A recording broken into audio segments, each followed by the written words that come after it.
nag-smile ang iting aso, pero sa budget hearing mukhang mahiyain ka pa.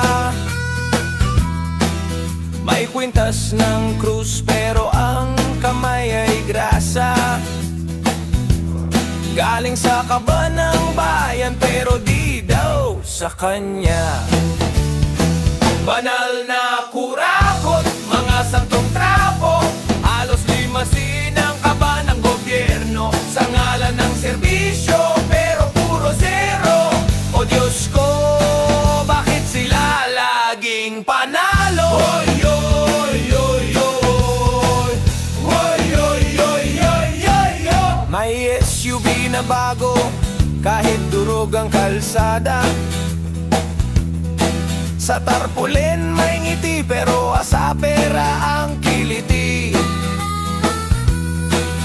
Nagdasal sa harap para sa masaraw to, pero sa COA report abay may sobra tubo. Banal na kurakot, mga santong trapo, halos magmukhang santo papa sa radyo. Sa camera humble, sa opisina laging anino. O Diyos ko, pati project ginawang negosyo.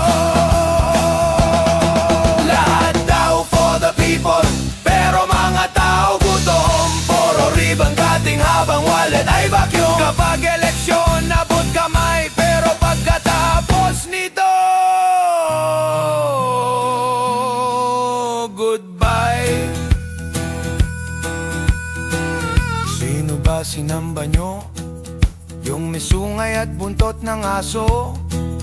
Mahiya naman kayo, pati pambigas namin dinugas nyo. Pwede bang ibalato nyo na to? Baka sakaling sintensya nyo sa impyerno mabawasan ito. Sa masa naman, mababaw lang ang aming gusto. Makapitik lang kami sa mga tenga nyo. Sapat na yun, bahala na sa inyo si Kristo. Banal na kurakot, mga santong trapo, sa sermon magaling pero budget sa bulsa ang tungo. Huwag mong sabihin for the country bro, isang pirma nyo lang bawat miyembro ng pamilya may kondo.